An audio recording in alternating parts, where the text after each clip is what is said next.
We got US certificate. Even Kannada and Telugu, రెండు లాంగ్వేజ్లో 31st release అవుతుంది.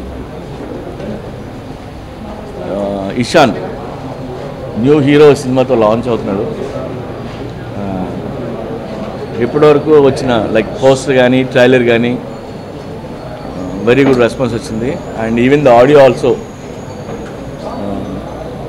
Sunil Kashyap music చేసేస్తాను ఈ సినిమాకి, దానికి కూడా మంచి రెస్పాన్స్ వచ్చింది.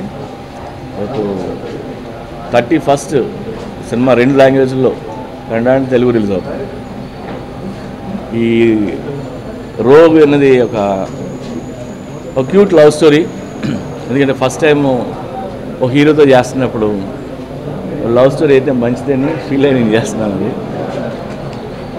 సినిమాలో ఈ సినిమా యూఎస్పీ ఏంటంటే అందరూ కొత్త వాళ్ళు, హీరో బాగున్నాడు, ఇద్దరు హీరోయిన్లు ఉన్నారు, అండ్ విజువల్స్ బాగున్నాయి, మంచి పాటలు ఉన్నాయి. Is a good entertainer. So actually ఈ సినిమా ఎప్పుడో డిసెంబర్లో రిలీజ్ అవ్వాలి, మేము సమ్మర్ టైం అయితే బాగుంటుందని చెప్పి ఇప్పటివరకు వెయిట్ చేసి ఇప్పుడు రిలీజ్ చేస్తున్నాం. So it's a youthful film. ఈ సినిమా కథ అంతా కలకటాలో జరిగే కదా. సో మేము షూటింగ్ అంతా కలకటాలో షూట్ చేసాం, కొంత క్రైబీ ఐలాండ్లో షూట్ చేసాం, ఒకటి Kanchanaburi forest and Bengaluru and Hyderabad, ఇలా రకరకాల లొకేషన్స్లో షూట్ చేసాం.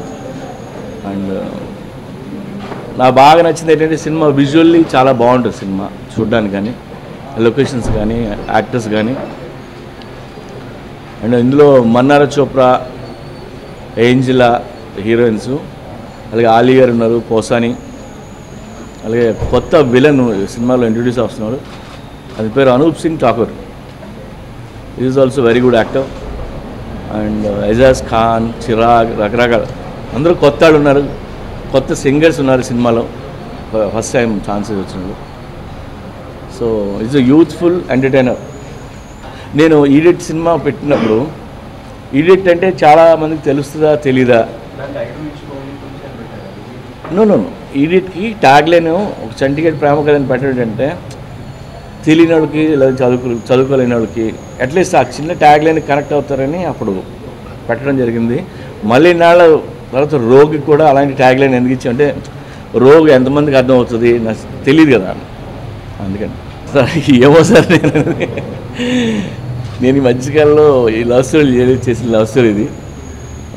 బట్ హీరో క్యారెక్టర్ కానీ ఆ రోల్ కానీ బాగుంటుంది. అండ్ తను కూడా ఫస్ట్ టైంలో అనిపించలేదు, మీ సినిమా చూస్తే అనిపిస్తుంది, మీకు తెలుస్తుంది. చాలా బాగా చేశారు. ఏం కదండి చూడొచ్చండి. ఒకవేళ అలాంటి ఏమైనా ఉన్న సెన్సార్లు కొన్ని షార్ట్లు కూడా తీస్తారు, టెన్షన్ ఏం లేదు. నిజంగా ఏదో నమ్మి లేదంటే ఒక గట్ ఫీలింగ్తో వెళ్తుంటాం, కథ బాగుందా, విజువల్స్ బాగుందా, నిజంగా మనకు ఒక్కొక్కసారి తెలియదు. నిజంగా నాకు తెలియదు.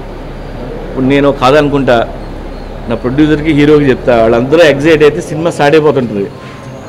ఇప్పుడు పోకిరి అంత పెద్ద హిట్ అవుతుందని నాకు తెలియదు. అంటే బాగా తీస్తామని తెలుసు కానీ రికార్డులకి కొట్టేస్తుంది మనకు తెలియదు.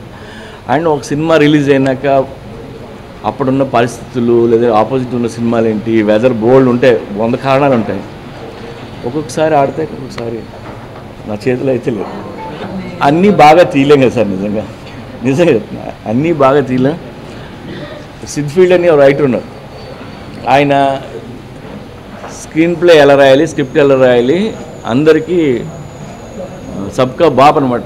హాలీవుడ్ అంతా అతన్నే ఫాలో అవుతారు.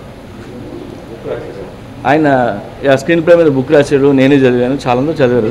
సో అతన్నే ఫాలో అవుతుంటాం. ఆయన 2 కథలు రాస్తే 2 సినిమాలు ఫ్లాప్. సో అది మన చేతిలో ఉండదు. థియరీ వేరు, ప్రాక్టికల్ వేరు. ఇంక చేసుకోండి, నేను వేరే పనులకు వెళ్ళిపోతాను.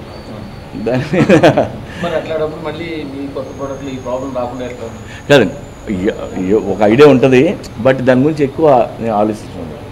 ఇంకా చేసుంటే బాగుంది, డెఫినెట్గా ఒక కాపీ వచ్చినాక ఇది అలా చేసుంటే బాగున్నాయి ఆప్షన్స్ వస్తాయి. నేను ఎవరికైనా చూపిస్తే వాళ్ళు కొన్ని ఐడియాలు ఇస్తుంటారు. ఒకసారి